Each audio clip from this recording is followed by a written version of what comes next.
2024 లేదా 25లో డిగ్రీ లేదా బీటెక్ చదివారా? సాఫ్ట్‌వేర్ జాబ్ కోసం ఎదురు చూస్తున్నారా? అయితే కోడ్ జ్ఞాన్ 100 డేస్ కోర్సులో చేరండి, జాబ్ సాధించండి. నమస్కారం అనిల్ సింగ్ గారు. నమస్తే శిరీష. సార్, గత కొన్ని రోజులుగా మనం చూస్తే రూపాయి వాల్యూ అనేది తగ్గుతూ వస్తూ ఉంది. దీనికి గల కారణాలు ఏంటి? రూపాయి వాల్యూ తగ్గడం వల్ల జాబ్ చేసే వాళ్ళకైనా, ఫర్దర్గా ఎవరైనా కూడా ఇన్వెస్ట్మెంట్ చేసే వాళ్ళకైనా బిజినెస్ పరంగా ఎలాంటి ఇంపాక్ట్ చూపిస్తుందంటారు? దీని గురించి ఆర్బీఐ ఎలాంటి చర్యలు తీసుకుంటుంది సార్? ఇది ఎక్స్ట్రీమ్లీ ఇంపార్టెంట్ విషయం. మనకెందుకులే అనుకున్న వాళ్ళందరూ కూడా చాలా చాలా ఇబ్బంది పడాల్సి వస్తుంది తర్వాత. ఎందుకంటే మనం అందరం కూడా చేస్తున్న ఆ కృషి కానివ్వండి, డే బై డే మనం ఆ పడుతున్న కష్టం కానివ్వండి, జాబ్కి వెళ్ళడం కానివ్వండి, వ్యాపారం, వ్యవసాయం, ఏదైనా activity which involves with money. ఎందుకంటే మనం అందరం కూడా పొద్దున్న లేచినప్పటి నుంచి రాత్రి పడుకునేంత వరకు దాని వెంటే పరిగెత్తడం, అది డబ్బు కోసం. మరి ఇన్ఫ్లేషన్, రూపాయి డివాల్యుయేషను మనకి ఎలా అసలు డైరెక్ట్గా ఇంపాక్ట్ చేస్తుంది అన్న ప్రశ్నకి జవాబు ఏంటంటే మీరు చాలా చాలా అలర్ట్గా ఉండాలి. ఏ విషయంలో?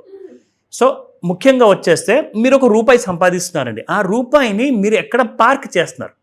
దాని అర్థం ఏంటంటే మీరు ఒక 2 వీలర్ కానివ్వండి, 4 వీలర్ కానివ్వండి, దానికి అసలు ఎలాంటి నష్టం రానివ్వకుండా నా బండి బాగుండాలి, 2 వీలర్ అయినా 4 వీలర్ అయినా నేను ఒక సేఫ్ చోట్లో పార్క్ చేయాలి అని చెప్పేసి, నీడు ఉండాలి, ఎండుంటే వేడెక్కుతుంది, బండి పెయింట్ పోతుంది, ఎన్ని ఆలోచనలు ఉంటాయండి.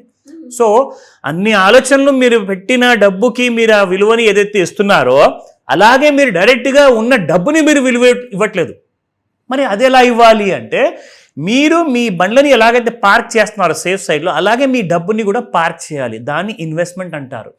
సో అది ఏం చేస్తుందంటే మీరు పడుకున్నప్పుడు కానివ్వండి, మీరు పని చేస్తున్నప్పుడు కానివ్వండి, మీతో పాటు అది పని చేస్తూనే ఉంటుంది 24/7.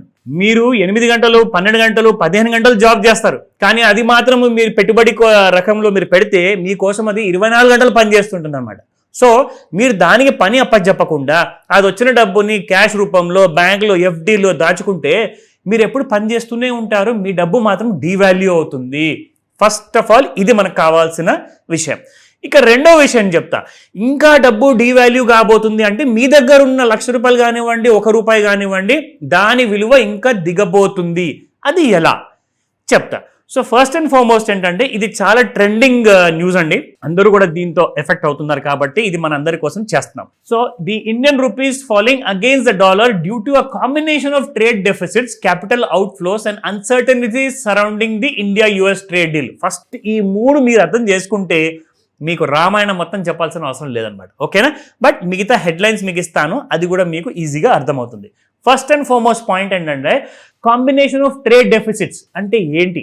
ఇప్పుడు thanks and no thanks to American president గారు, ఆయన ఏం చేశారంటే టారిఫ్లన్నీ కూడా సెలెక్టెడ్ మోడ్లో వేశారు. అదేంటి టారిఫ్ ఏంటి, సెలెక్టెడ్ మోడ్లో ఏంటి అంటే, సెలెక్టెడ్ మోడ్లో ఏంటంటే ముఖ్యంగా మన ఇండియన్ ఏవైతే ఎక్కువగా ఎక్స్పోర్ట్స్ ఇండియన్ కంపెనీస్ అమెరికన్ దేశానికి పంపిస్తున్నాయో అందులో నుంచి textile major, cotton shirts, cotton బట్టలు కానివ్వండి, ఆర్ వేరే రకాలైన ఎక్స్పెన్సివ్ ఐటమ్స్ కానివ్వండి, ఇవన్నీ కూడా ఇండియా నుంచి మేజర్గా ఎక్స్పోర్ట్ చేస్తున్నారు.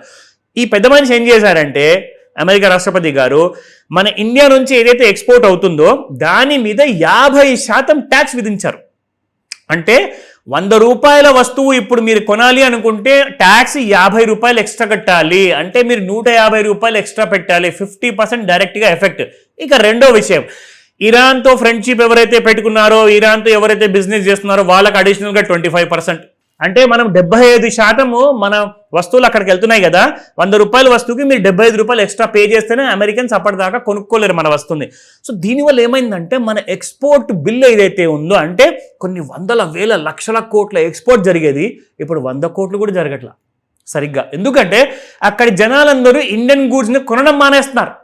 ఇంత ఎక్స్పెన్సివ్ ఉన్న నాకెందుకు, వీళ్ళ కాంపిటీషన్లో చైనా వాడు నాకు తక్కువ ధరలు ఇస్తున్నాడు, వేరే దేశాలు మ్యాన్మార్ ఉంది, ఇండోనేషియా ఉంది, వాళ్ళ గూడ్స్ నేను కొనుక్కుంటా, వాళ్ళే కూడా చాలా బాగుంటున్నాయి అని చెప్పేసి ఇండియన్ గూడ్స్ వాళ్ళు అక్కడ కొనడం మానేస్తే మనకి ఇక్కడ బిజినెస్ ఎక్కడ అవుతుందండి?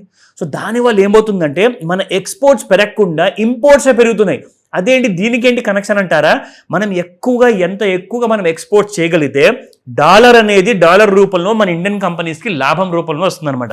సో ఆ డాలర్ రానప్పుడు మనం అగేన్స్ట్ ద డాలర్ మన రూపీ ఏదైతే ఉందో రోజు రోజుకి అది దిగజారుతూనే ఉంటుంది అనమాట. ఎందుకంటే మన దగ్గర ఉన్న డాలర్స్ తగ్గిపోతున్నాయి. వరల్డ్ వైడ్గా కరెన్సీలో మీరు ఒకవేళ ఏదైనా బిజినెస్ చేయాలనుకుంటే అది డాలర్లోనే చేయాలండి. అది అమెరికా ప్లాన్ ఒక దశాబ్దం కాదండి, ఎన్నో సంవత్సరాల ముందు నుంచి వాళ్ళు ప్లాన్ చేసుకొని అలా డాలర్కి అలవాటు చేశారు. సో కాబట్టి మీరు అమెరికాతో నుంచే కాదు, మీరు వేరే దేశాల్లో కూడా వెళ్ళి క్రూడ్ ఆయిల్ కొంటున్నారంటే వాళ్ళకి మీరు డాలర్లో పేమెంట్ ఇచ్చి మరి పెట్రోలు, డీజిల్ ఇవన్నీ మీరు ఇంపోర్ట్ చేసుకుంటున్నారు క్రూడ్ ఆయిల్ రూపంలో. సో దానివల్ల ఏమవుతుందంటే మన ఎక్స్పోర్ట్స్ తగ్గడం వల్ల మన రూపాయికి విలువ అనేది పడిపోతుంది. అది ఒక కారణం. రెండోది క్యాపిటల్ అవుట్ఫ్లోస్ అంటే ఏంటి? ఎఫ్ఐఐస్ ఉన్నారండి. ఎఫ్ఐఐస్ ఎవరు? Foreign institutional investors. ఎవరైతే మన దేశంలో ఉన్న కంపెనీస్లో పెట్టుబడి రూపంలో పెడుతున్నారు కదా, ఆ పెట్టుబడులన్నీ కూడా వాళ్ళు తిరిగి తీసుకెళ్ళిపోతున్నారు. ఎందుకు? బికాజ్ ఇండియా మీద ఆయన టారిఫ్లు విధించారు. టారిఫ్లు విధిస్తే వీళ్ళ కంపెనీలు ప్రాఫిట్లు పడిపోతే నా పెట్టుబడి కూడా లాస్లోకి వస్తుంది. కాబట్టి నా పెట్టుబడి నేను తిరిగి అమెరికాకి తీసుకెళ్ళిపోతున్నాను. That is capital outflows. మూడోది, ఇది చాలా ఇంపార్టెంట్ అండి. ఇవన్నిటికీ ఇప్పుడు జరుగుతున్నటికి కారణం ఇదే, surrounding the India US trade deal. గత సంవత్సరం నుంచి 2-3 సంవత్సరాల నుంచి ఇదే మాట్లాడుకుంటున్నారండి. మన ఓవర్సీస్ మినిస్టర్, ఎవరైతే ఫారిన్ మినిస్టర్ ఉన్నారో, మన దేశ ప్రధానమంత్రి ఉన్నారో, ప్రయత్నిస్తూనే ఉన్నారు.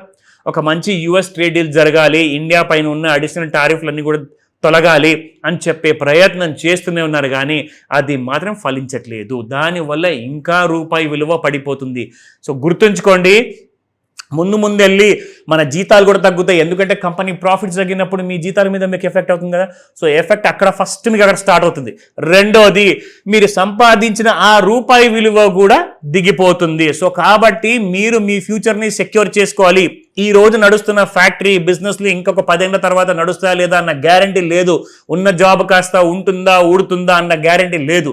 సో కాబట్టి రూపాయి డీవాల్యూ అవుతుందా డైలీ బేసిస్లో లేదా నెల బేసిస్లో అవుతుందా లేదా అన్న విషయం మీరు తెలుసుకోవాలి అంటే నన్ను కాల్ చేయండి. నేను మీకు డైలీ బేసిస్లో హెల్ప్ చేస్తాను. ఎక్కడెక్కడ ఆ స్మార్ట్ పద్ధతిలో ఇన్వెస్ట్మెంట్స్ చేయాలి, ఈ రోజే నేను రాబోయే నెక్స్ట్ 20 years కోసం 30 years కోసం భవిష్యత్తు కోసం ఒక పునాది వేస్తాను సార్ అంటే ఇంట్రెస్ట్ ఉన్న వాళ్ళు అడగండి, చెప్తా. బట్ చాలా ఇంపార్టెంట్ ఫ్యాక్టర్స్ కూడా ఇంకా ఉన్నాయి ఇక్కడ. కొన్ని key factors contributing to the rupee's decline, trade deficit. ఇందాక మనం మాట్లాడుకున్నాం కదా, అది ఫస్ట్ పాయింట్. రెండోది uncertainty over the India US trade deal. మూడోది క్యాపిటల్ అవుట్ఫ్లోస్. నాలుగోది వచ్చేసేసి weak global demand for rupee. ఎందుకంటే బాబు నా దగ్గర ఇండియాలో రూపాయలు ఉన్నాయి నాన్న, నువ్వు ఇది తీసుకొని నాకు బిజినెస్ నా కంట్రీతో పాటు చేయమంటే ఎవడు కూడా ఇండియా రూపీలో ఇంట్రెస్టెడ్ లేరు. సో అది చాలా ముఖ్యమైన విషయము. చాలా ఇంపార్టెంట్ ఏంటంటే RBI's లిమిటెడ్ ఇంటర్వెన్షన్. ఇది కాస్త డీటెయిల్గా చెప్తాను మీకు.